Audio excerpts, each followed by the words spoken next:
Starting, all attendees are in listen-only mode. Welcome to the Best Friends Live Power Hour for January 2019, our first one of this year, where we're focusing on just that, a new year and trying new things. And we're excited to expose you all to a tool that Airbnb has for social experiences and utilizing those for fundraising. We want to thank Stephanie Hong of Airbnb for being here with us and for her generosity and time. And by the way, she also is a fellow animal lover to boot. We're equally as grateful, though, to all of you on the call who've taken the time to be live with us. We know everyone's busy, and so we're so grateful that you're here with us.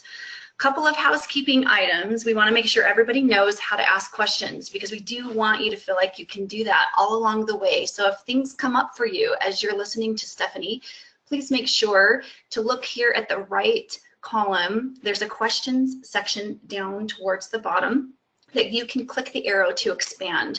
You'll click inside of that box, begin typing your question and submit it that way. And then as natural pauses occur and opportunities where it's relevant, I will make sure to expose those questions to Stephanie so that she can get them answered live for you. Typically, we also have some time at the end where if your question wasn't asked or answered throughout, that you will have that time at the end as well. Additionally, this time, a kind of fun thing that we're going to do is offer a couple of live polls where we can get a pulse for your feelings and how you're looking at some of this stuff. So we encourage you, you'll see a prompt on your screen to quickly vote, and we would love for you to do that so we can get that data. Without further ado, we'll turn the time over to Stephanie. Take it away. Thank you so much, Amy. Hi, everyone. My name is Stephanie. So very happy to have you all on the line. As Amy mentioned, I am a huge animal lover, and I also have an animal welfare background. So to be speaking with you all is absolutely delight on my end. Welcome to the Airbnb Social Impact Experiences intro webinar. New year, new us. So let's talk about some new things that you can do for your animal rescue. So for today's agenda, we will do a quick introduction. I will introduce myself. I will do an overview about what Airbnb experiences are. We will talk about social impact experiences. I will go through a case study of an existing animal welfare host. We'll talk about next steps, and then we will have a bunch of time afterwards for questions. Very excited to go through all this. So first things first, hello again. My name is Stephanie. I'm based in San Francisco. Here's a picture of me with Grumpy Cat, who is taking a little grumpy nap. My background, as I mentioned, is in animal welfare. Prior to working at Airbnb, I was at the San Francisco SPCA, leading up their marketing.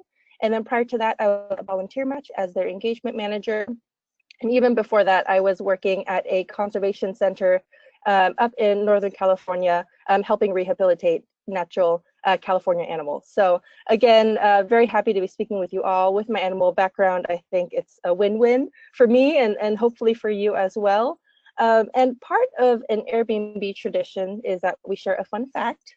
And my fun fact is when I worked at the rehabilitation center, I was able to take care of Marianne, a 50-pound boa constrictor.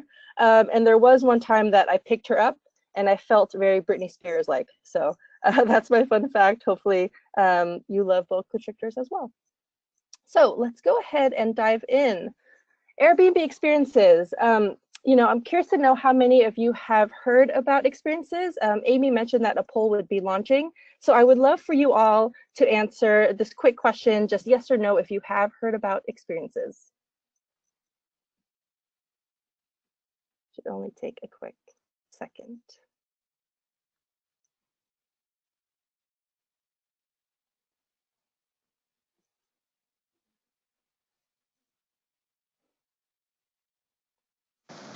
And once you've submitted, about 73% of people have voted. Great. You guys are quick. You are fast. Thanks, everybody. All right, we're up to 82. So yeah, it looks about well, so far percent of people have heard about it and 78 say it's new to them. Perfect. Great. Well, thank you everyone for answering that. It's helpful for me as I'm talking about the program and all that jazz. So let me find my screen. Where is it? Ah. Sorry, guys. Of course, we tried. There we go.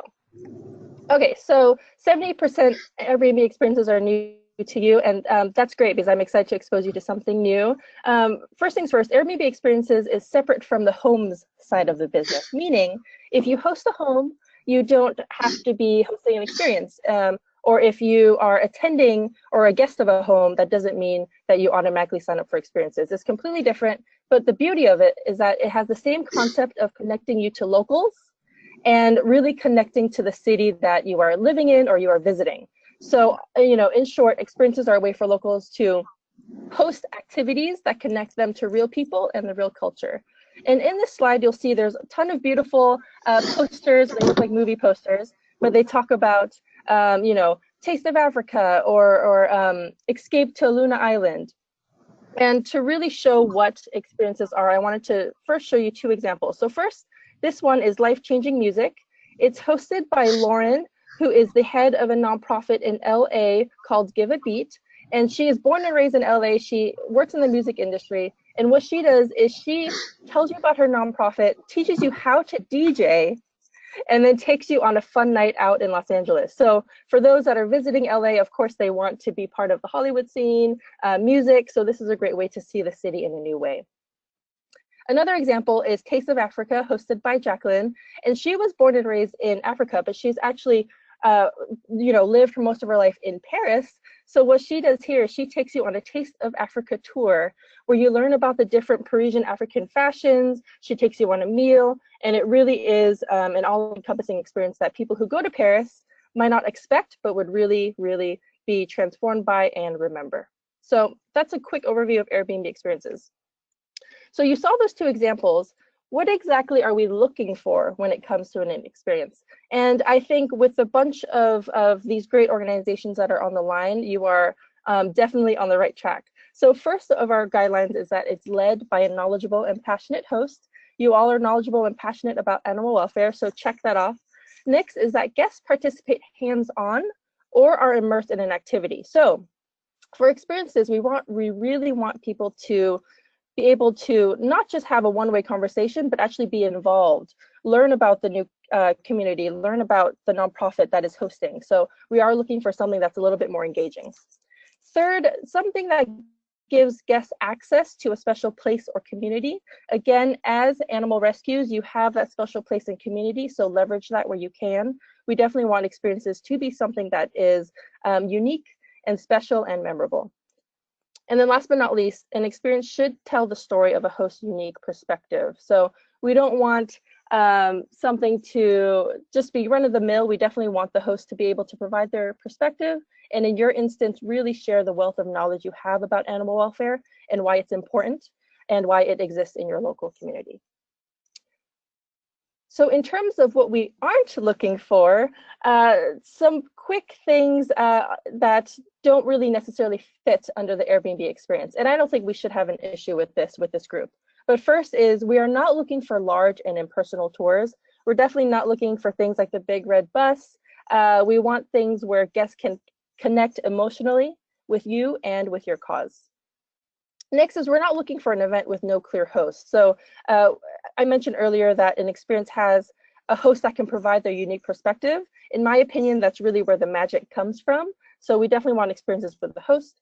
We're not looking for anything service-wise, for example, airport transportation, providing Wi-Fi, none of that. And then lastly, we don't want something that guests could easily find on their own. So hopefully that was helpful in terms of learning about Airbnb experiences. But the real reason why we're all here today is to talk about social impact experiences and how that is slightly different from the overall experience brand. So first things first, what are social impact experiences? I would say that they are very similar to overall experiences in the sense that you connect with travelers and locals and that you're able to provide a unique perspective and something memorable. But the icing on the cake here is that social impact experiences are hosted by nonprofits, and 100% of all proceeds go back to the organization. So what that means is Airbnb does not take any fee. We do not charge any monetary fee for nonprofits to host. We actually waive the 20% fee so that the organization keeps 100% of it. So we're very proud of that. And you know, for me, coming from a nonprofit, that definitely always makes my heart happy. So hopefully it does for you as well.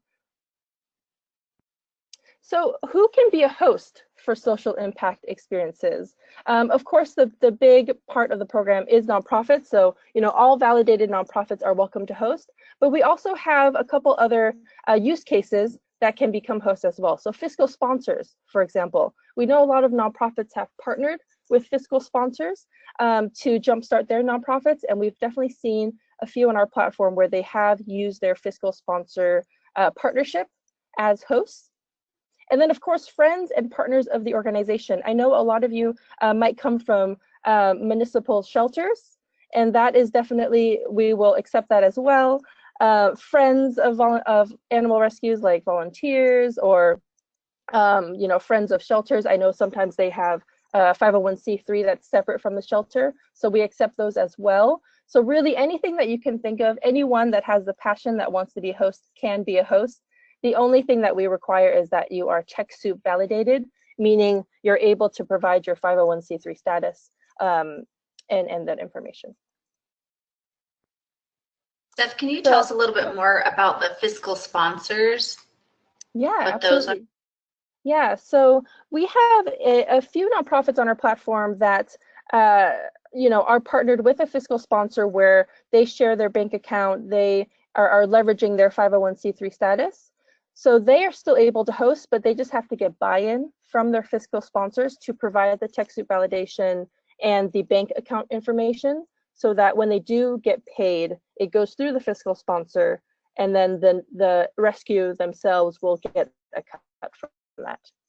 Got it. Perfect. Thank you. Yeah. Mm-hmm. Yeah, it sounds complicated, but rest assured, it's easy as long as, you know, everyone's in agreement and all the information is there. Great.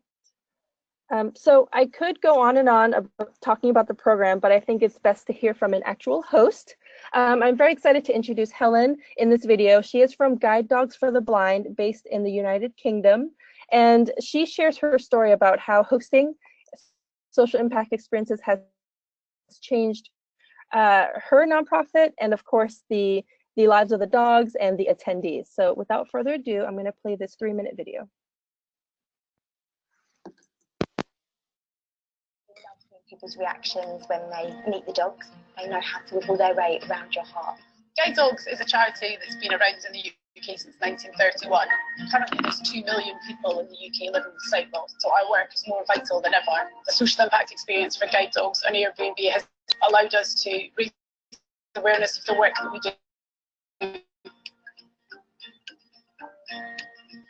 We've got fantastic dogs, but there is a human being at the end of the lead, so it gives us a chance to put people in those shoes and educate them about the training, how important it is. We have a tour of kennels, they groom the dogs, you get to see the free running area. It's a really great way to come in, to ask us loads of questions, to cuddle the dogs, play with them. I came across this and I thought, but I also know the proceeds were going to support their organization. Costs around £55,000 from birth to retirement for each of the dogs. We relied on the generosity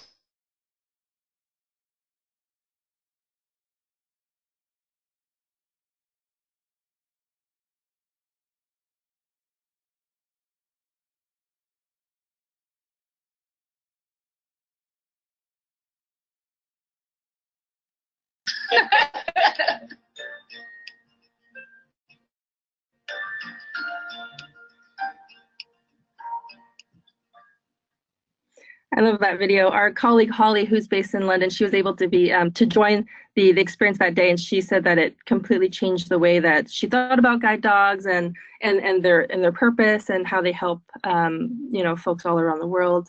One key thing I want to point out quickly is in the video, Helen or her colleague, they mentioned that, you know, they're a little bit farther outside of city center, but through the experience, they've been able to increase their awareness and get people to take the tube and come visit them. So besides the monetary benefit they've definitely seen an increase in awareness and future supporters. So with that, wanted to highlight the 3 benefits that our hosts have mentioned that they have received through being a host.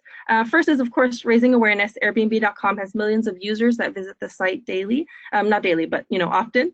So that's a great way to raise awareness and really reach people that you might not have been able to otherwise. Second is it creates lasting impact. So through the video for guide dogs, you're able to interact with the dogs, you're able to blindfold yourself and have them lead you. So that in itself is an emotional connection that hopefully will last for your lifetime. So think about experiences as a way to create that lasting impact, to gain future donors, future volunteers. And then lastly, of course, generate regular income. Since 100% of the proceeds do go back to your rescue, this is a great way to have an innovative revenue stream.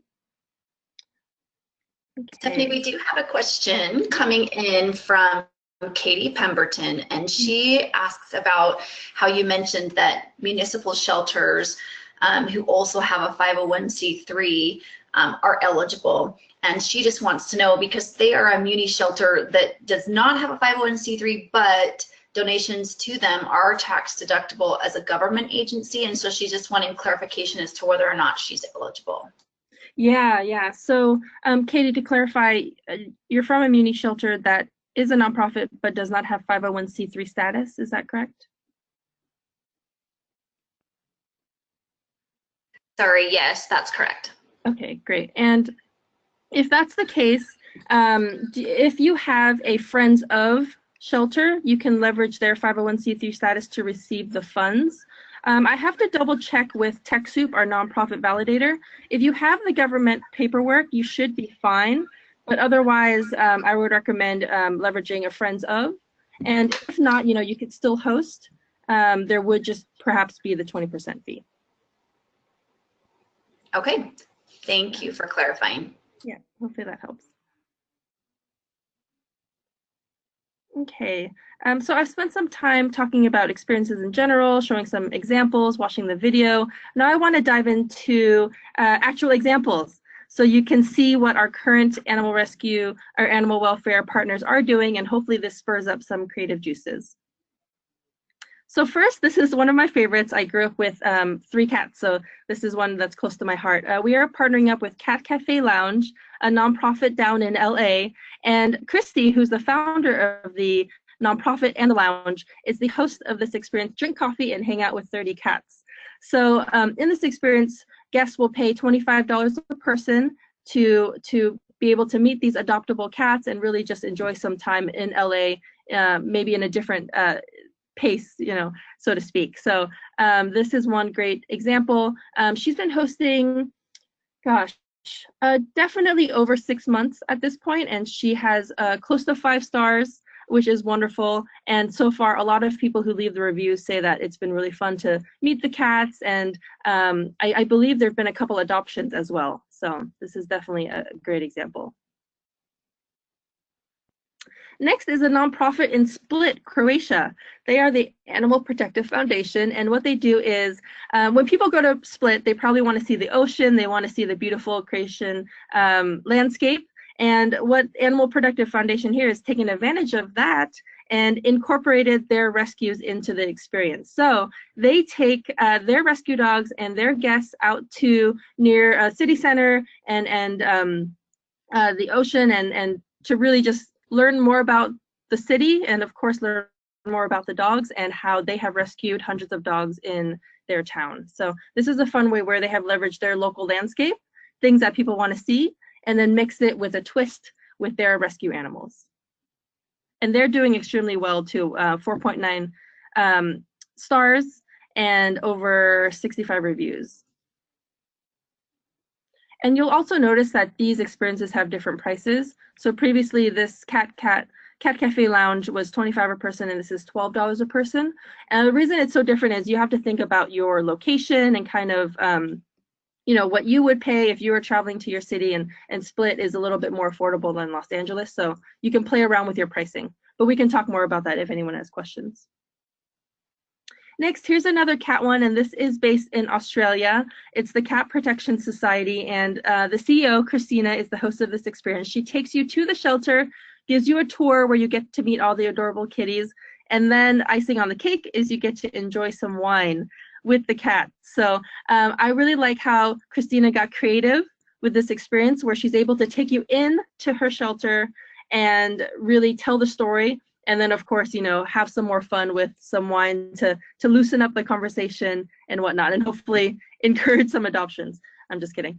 But this is a fun way where you can leverage your space and then bring in a twist to it, which is the wine or anything like that. We actually have a great rescue in New York that was considering doing a whiskey and whiskers night where you would learn about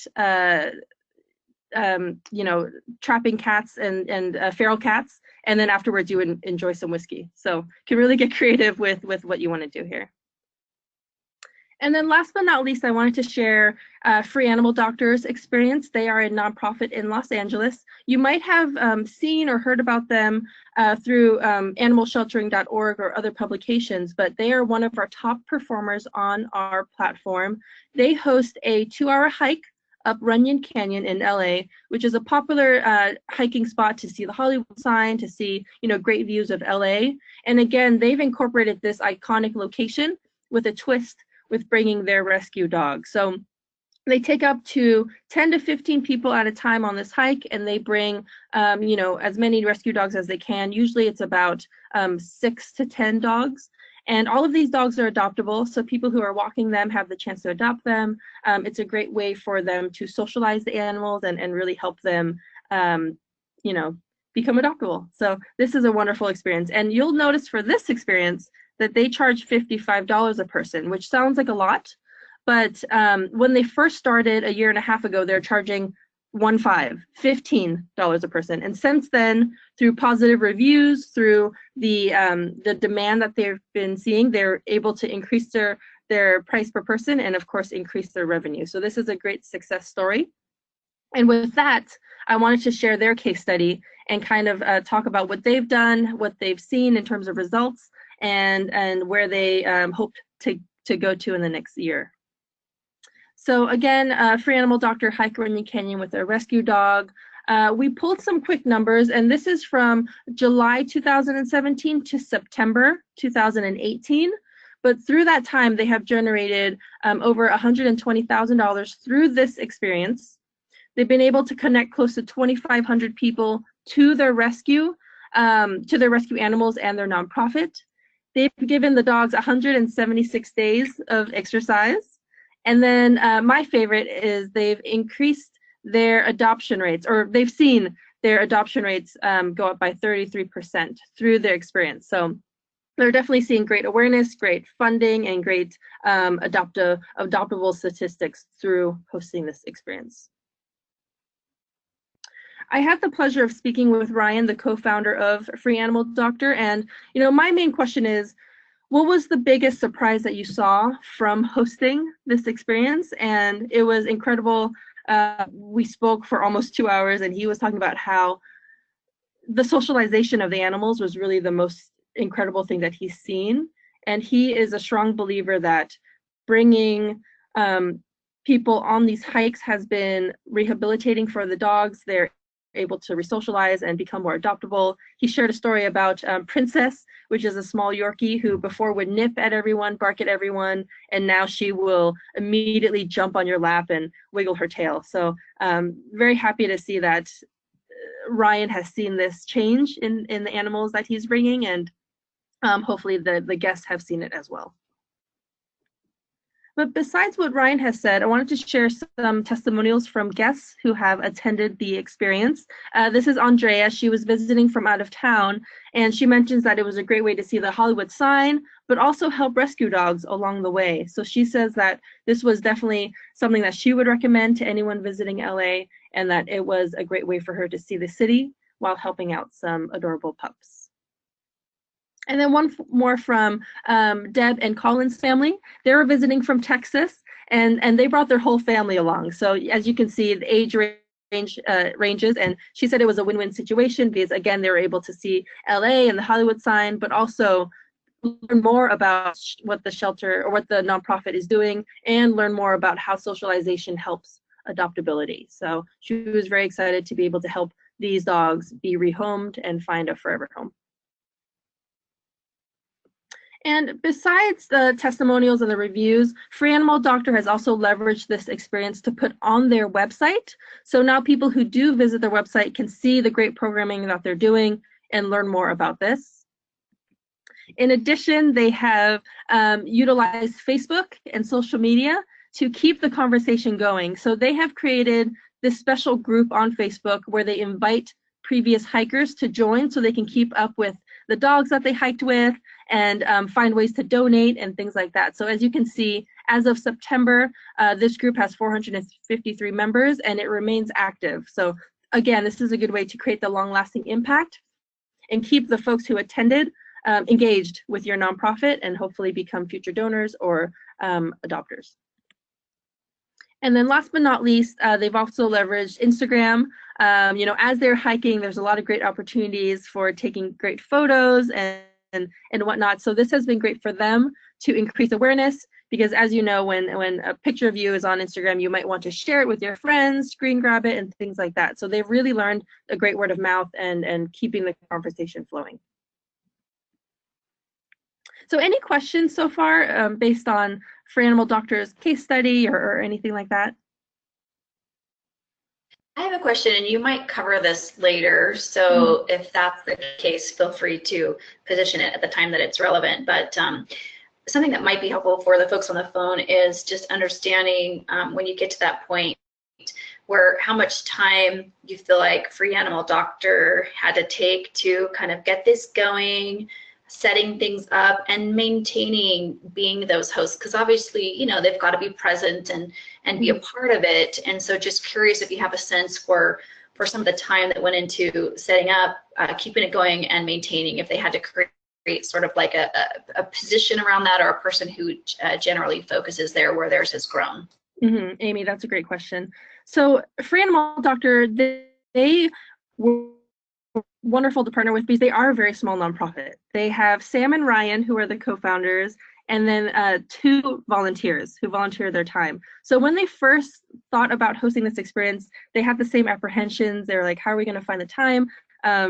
We have other things that we should be working on and things like that. But they thought, you know what, let's just try it out. So they actually, Ryan was the first host of the experience.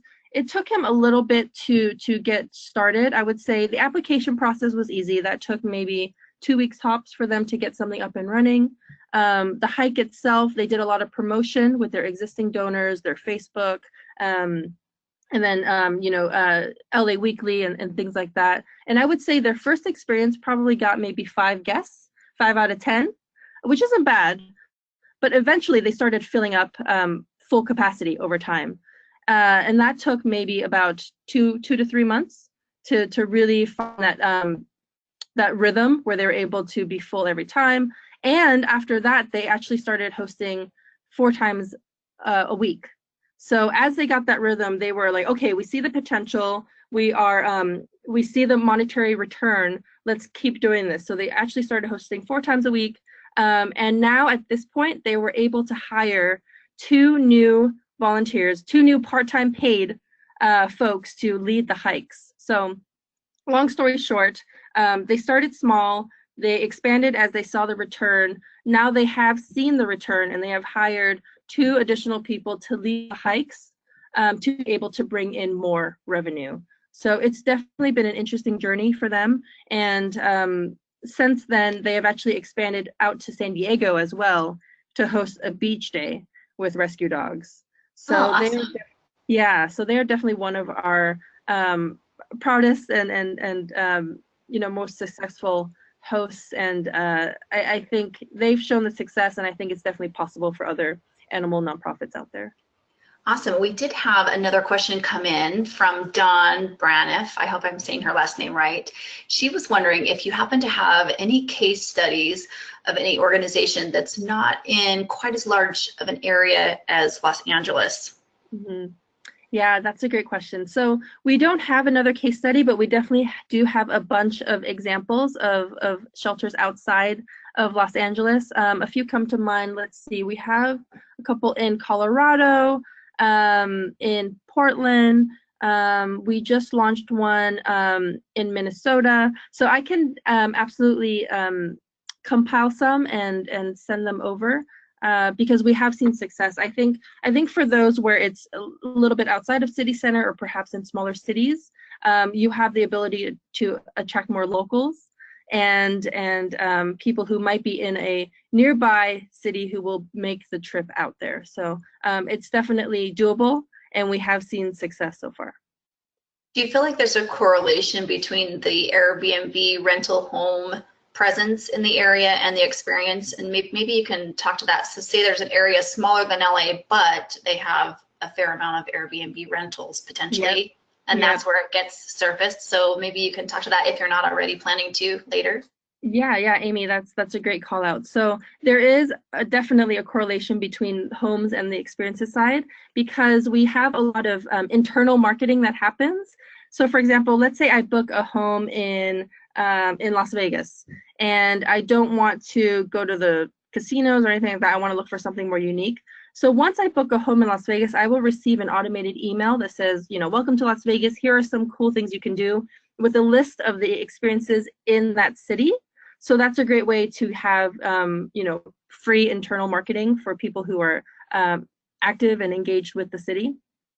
So there definitely is huge correlation with that, because we do a lot of marketing. And then overall, I think as more homes check-ins there are, the more likely your experience will show up to those visiting that city. So short answer, yes. Perfect, thank you. Okay, and we will have some time at the end for more questions as well. So don't hesitate to reach out or type it in the chat box. So I did want to spend perhaps 5 minutes and getting your brains churning out there. You've seen the examples, you've seen the case study. Let's think about what your secret sauce could be. And what we've done here is we have kind of spoke with our nonprofit hosts to see, how did you build your experience? How did you kind of jumpstart it? And these were the 3 questions that kind of were the trends that we saw. So I'd love to kind of get everyone's thinking caps on and ask yourself these questions as you think about what your experience could be. So first, what kind of activity might connect someone emotionally to your cause?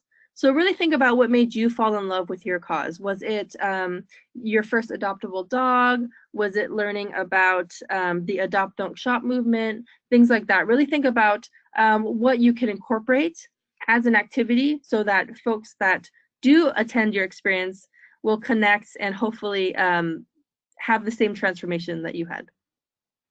Second, what assets do you have? So think about your skills, your venue, your existing programming, your expertise, and your volunteers. I would say most of the time, actually a lot of our nonprofit hosts do leverage something that they already have. So, think about, can you leverage your shelter as a venue for hosting the experience? Do you have existing dog walking programs that you can incorporate as the experience? And then don't forget about your volunteers. We have a lot of volunteer-led experiences where they share their skills and their passion. So really hone in on the assets that you have and how you can kind of jumpstart your experience that way with something that is already in your pocket. And then last but not least, when you have guests visiting your city, what do you show them? So earlier I mentioned iconic with a twist. So taking something that's iconic to your city and then adding the twist to it. So for this, think about in your city, whether it's large or small, what do you like to show your guests that visit? And maybe perhaps you can incorporate that with your rescue. But long story short, consider Airbnb experiences as an extension of your brand and a new ongoing programming for your organization. So really think about how you can make it exceptional and fun for you as well. Stephanie, relating back to guests visiting their city and what people might show them, we do have a question that came in from Michelle Orahood about the fact that they are in a suburb of Dallas. Okay, so they're in Dallas. So they want to know, if someone books in Dallas, would the suburbs be included in that list potentially? Yeah. So Right now, let me back up real quick. So right now, anyone who goes to Airbnb.com can search for experiences. So if someone does type in Dallas, they should see the suburb that is listing an experience, as long as it's less than 2 hours away. Okay, perfect. Yeah. So we do have that 2-hour radius. So yes, you will show up if you are near the suburb, and we've seen great success with that. For example, we have a host 2 hours outside of Seattle, and they are a wolf sanctuary, and they are one of our top performers. People are willing to make that drive outside of city center to attend the experience. Thank you, appreciate that. Yeah. Okay, so these are the 3 core questions that we think will help you ideate and think about your experience. But on top of that, also think about who is your best host. So I wanted to quickly do another poll, just because that was fun for me. I'm a little bit of a data nerd, data geek, so it's always fun to see what people think. So before we dive into the host, would love to hear about if you are interested in social impact. Definitely be honest. I won't be hurt if you don't think it's right for you. Just definitely want to get the lay of the land.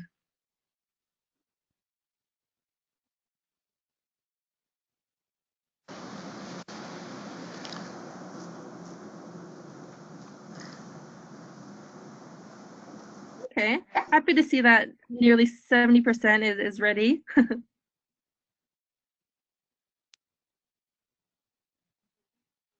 Awesome. Cool. Well, thanks so much for voting.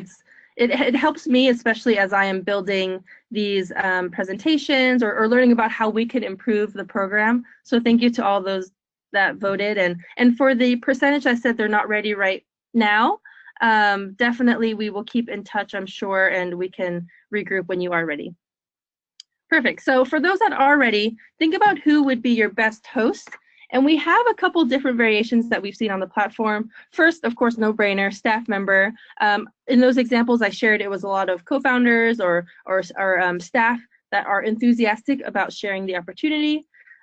Also think about your community members. Are there folks that are part of your nonprofit community that you might want to employ or contract to become a host? For example, I mentioned Free Animal Doctor. They were able to hire 2 part-time community members to become hosts. And then last but not least, of course, your volunteers.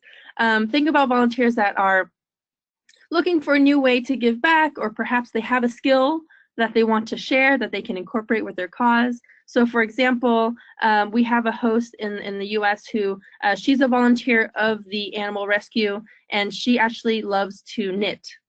So she teaches folks on the experience how to knit, and then you can either create enrichment for the animals or things like that. So it's a fun way to incorporate the rescue and her skill of knitting. Okay, so let's get started. For those that are ready to go, I wanted to share next steps. So, if you're ready, I would recommend setting aside an hour. First is you consider who your host would be. You would create a new Airbnb account specific to your rescue, and then you would build your experience. And I have included a unique link here for you so that you can remember it a little bit easier, and of course go directly to the submission page. One quick note about building your experience. It is on your timeline, meaning if you get started, it doesn't mean you have to finish right away. It means that you can come back to it and finish off once you get approval or thumbs up from your team. So I always recommend, feel free to get started on this process, see the questions that are part of the application, and come back to it later and have a better idea. So it saves automatically and whatnot. So this is the way that I usually like to work. So I always recommend it for prospective hosts, that this is a great way to get started and then hopefully, complete it later on. So definitely go to airbnb.com/bestfriends to get that process started. And as an animal lover and as a previous animal welfare, career path, I wanted to share some perks with you all. So if you are interested in the program and you want to learn more, if you email me by tomorrow, I'll include my email in the next slide. If you email me by tomorrow, I will send along 4 of our really helpful checklists. We've created, in partnership with our hosts, 4 checklists that kind of walk you through the whole process and help you be set up for success. So we'll send along a designing your experience, submitting, marketing, and hosting your experience checklist, which are very helpful. So definitely email me tomorrow if you're interested in that. And then secondly, if you're able to submit your experience by the end of this month, we will provide free access to a professional copywriter. We have a professional copywriter team on site at Airbnb. They're all very talented, writing for New York Times, Chronicle, things like that, who would love to volunteer their time to help up-level your experience copy. So what they would do is you would submit your experience copy. They would go in and up-level it so that it can become more bookable and perfect. And then, of course, if you submit by the end of this month, you'll also have an account manager.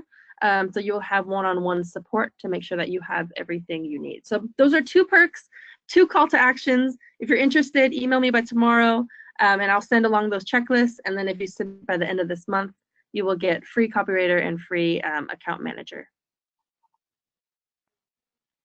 And here is my email, stephanie.hong@airbnb.com.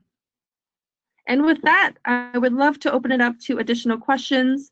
Even if you have, ideas in mind that you want to hash out with me, I'm happy to do that as well. I'm here to help.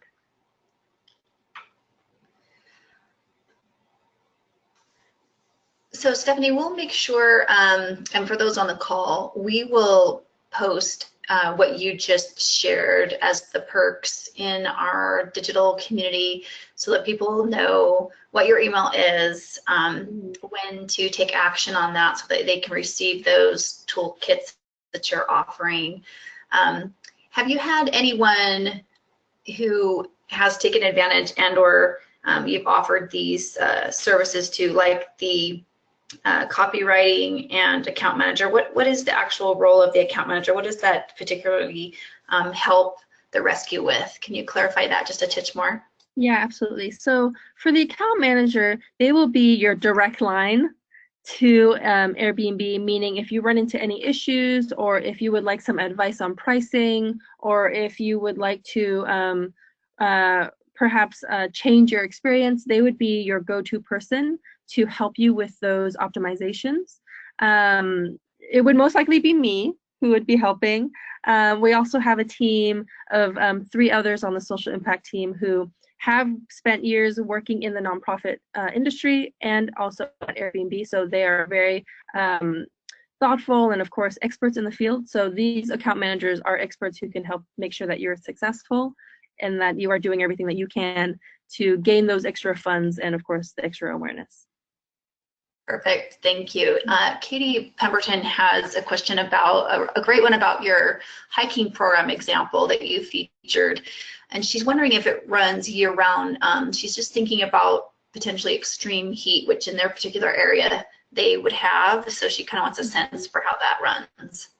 Yeah, so for this experience, they do run year round. And in LA, especially in Runyon Canyon, it does get really hot during the summer. So for example, this past summer, what Ryan did is he made the hiking time earlier to avoid the heat. So for example, normally he would start the hike at 10 and it would end at noon. But during the summer, they actually start at 8 a.m. to avoid the afternoon heat, and it ends at 10 a.m. So that's been a great way that they have changed their experience a bit to accommodate the heat, not just for the humans, but for the dogs as well, because we definitely don't want them to get overheated or anything like that. So that's one type of advice.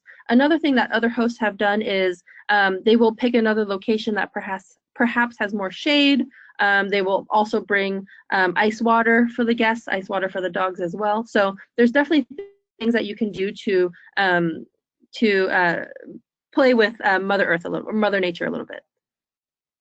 Thank you. We've got some good questions coming in. So Michelle Orahood asks, well, basically, she wants you to know she's definitely interested. You'll see this a lot. A lot of these organizations, they have to take things to their board for approval. Yeah. So that's where she's at. She needs to do that. And so it made me think, if that's the case, do you have things that you could potentially provide to them that would be beneficial for them to utilize as they're making that case to the board?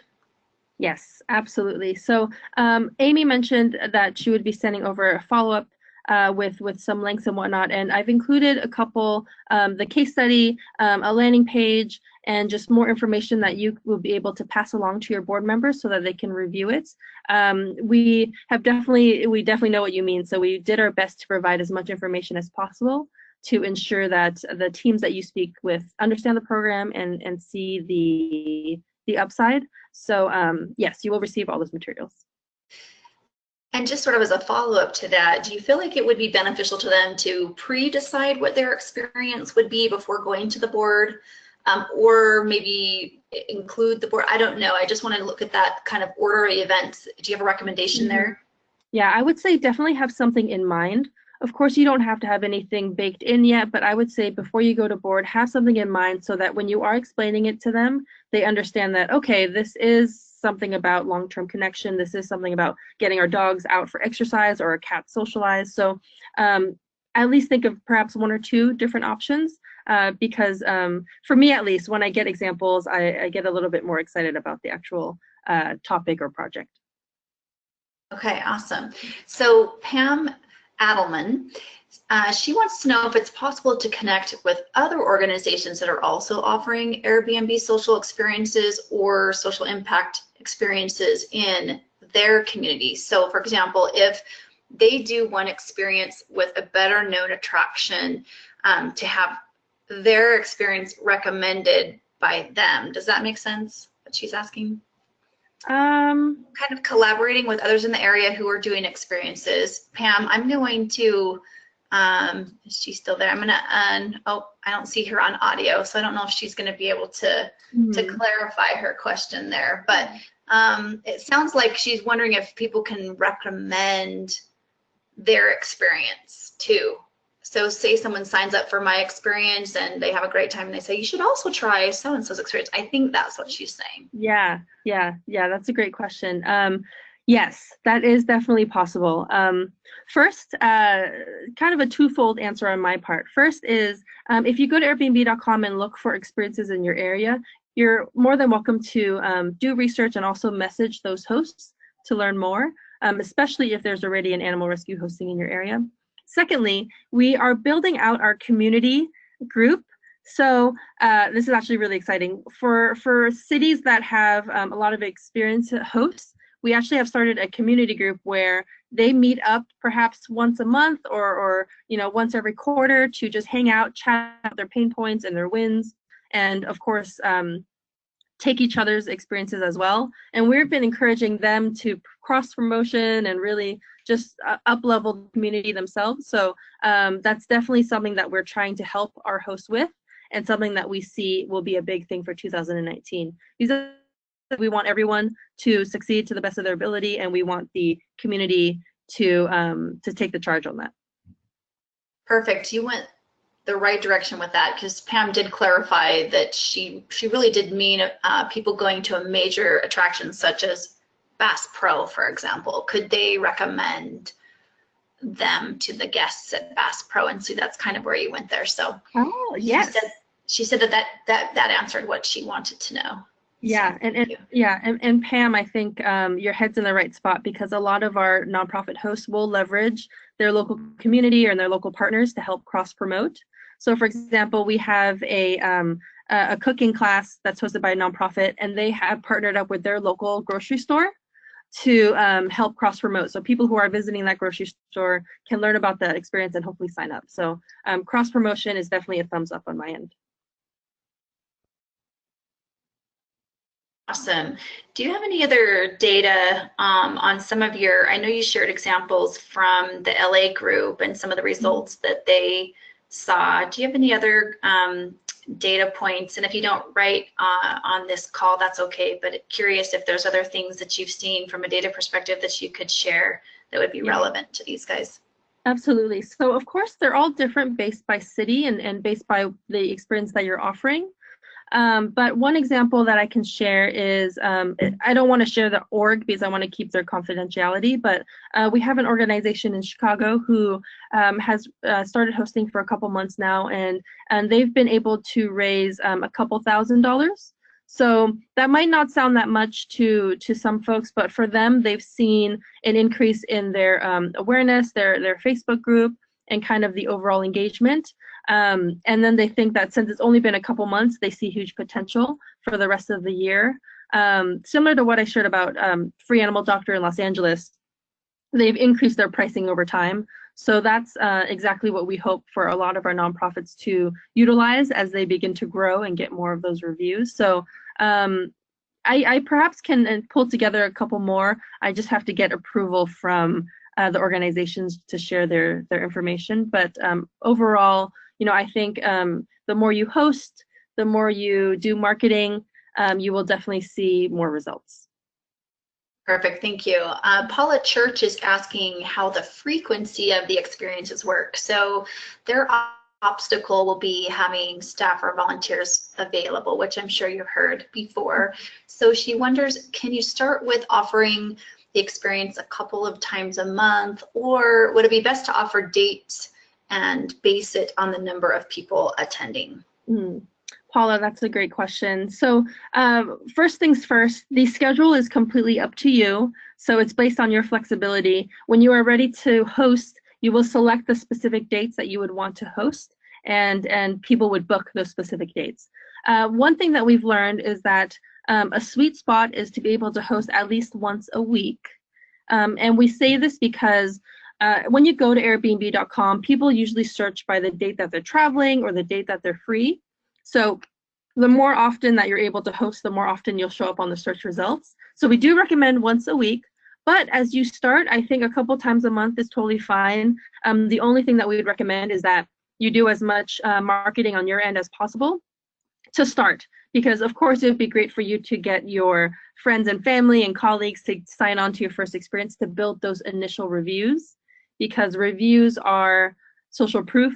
For example, you see a lot of people waiting in line for the new cronut, and it's because they've read those reviews. So I would say host as much as you would like, but really think about how you can build those reviews and build that social proof. Have you found that most are marketing? I know you talked about social media. Do you have any other examples of folks who have been really successful in the method by which they market these social experiences, or is it predominantly through the tool itself, or do you feel like what other outside of Airbnb offering it up via that tool do you recommend? Yeah, so for those that email me and receive the marketing checklist, there's a lot of information there, but one of my favorites is leveraging different event sites in your city. So for example, in San Francisco, we have a site called Fun Cheap SF, where you can post free or low-cost activities, and that's really easy. You can copy and paste your information, copy and paste the Airbnb link. So people who go on that site will link off to your experience page. So definitely leverage local newspapers, local event sites. Besides Facebook, also think about the cross promotion. As I mentioned, we've had a couple nonprofit hosts who make flyers and post them at the local dentist or doctor's office. So that's one way that you can get really creative. Another way is, our nonprofit host, the Walt Disney Museum. What they've done is they've engaged the local cruise line, not local, but cruise lines that come in through the port and put flyers near where the boat is or where the cruise ship is. So really it's up to you and up to how scrappy you want to get, but we definitely always encourage you to post your Airbnb experience anywhere that you can so that more people can see about it, sign up for it, and of course, spread the word. As people are who are interested, as they're trying to come up with what experience would be the most successful for them, do you have a sense for ways to get data if they don't already know organically what might be of interest and or popular in their particular area that they could take advantage of by incorporating something that they're doing with something that might be of interest to those who typically come to that area if it's not obvious right off? Is there a way to get data from Airbnb, for example, for things like that? Yeah, absolutely. So one thing that I would recommend first is just going to Airbnb.com and typing in your city and looking at the experiences there. And based on the reviews and the number of reviews that show up, you can kind of see what people are most interested in. So that's definitely one quick one that you wouldn't need my help with, and a good way to kind of glance over what people are interested in. In terms of internal Airbnb data, I would say we might be able to share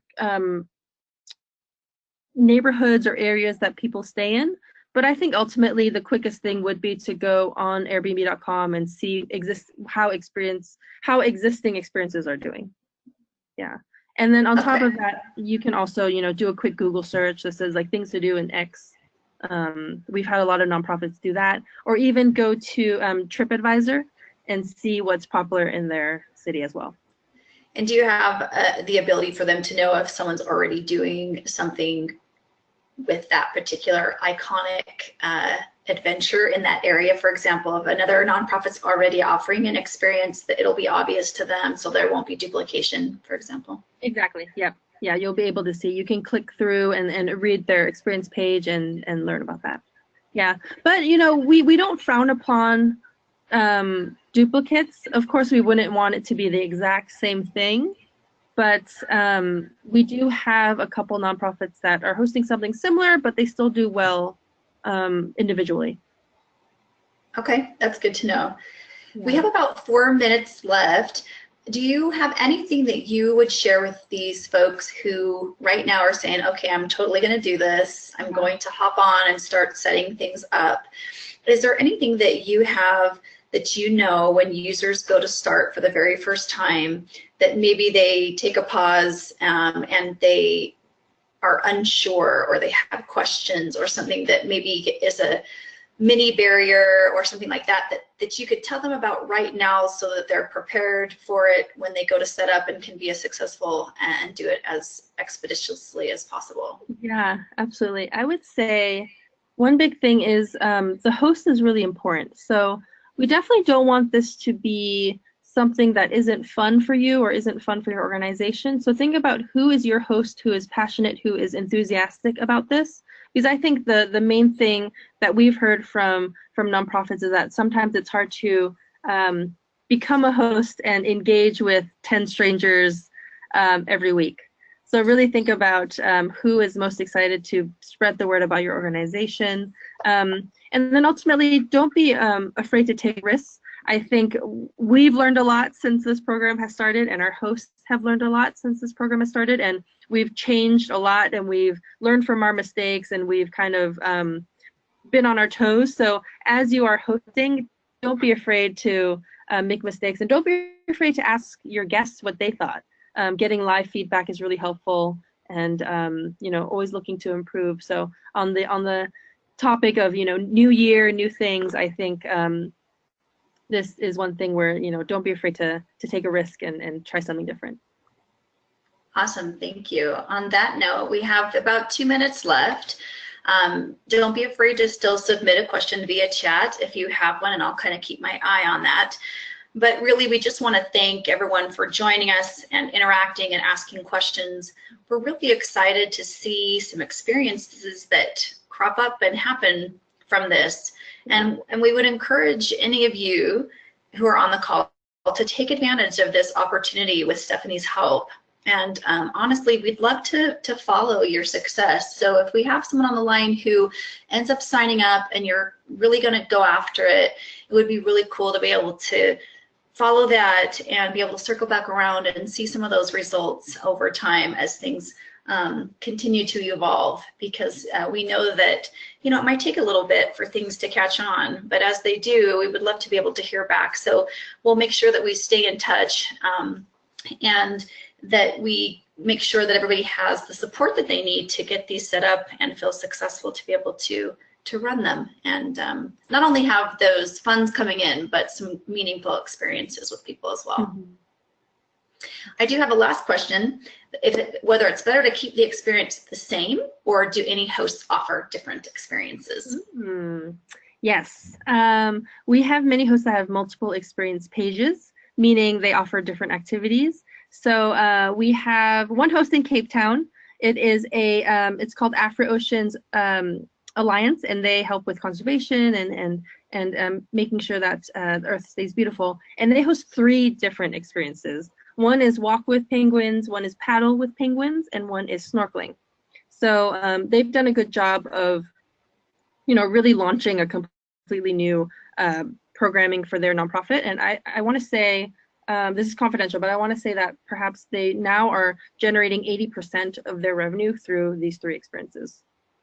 Amazing. Thank you. That's a great way to end. We're right at the top of the hour. Thank you so much. Make sure all of you look for a follow-up email that will come automatically from this system that gives you a 1-pager with not only the video recording of this live event so that you can refer back to it or share it with others, but all of the links that we promised you with the resources that Stephanie talked about in this live event today. Thanks so much for joining us. We are doing these every month on the 3rd Thursday. We will be doing one around humane education in February, and we're excited to continue to host these. Thanks so much, everyone. Have a wonderful rest of your day. Bye-bye. Bye.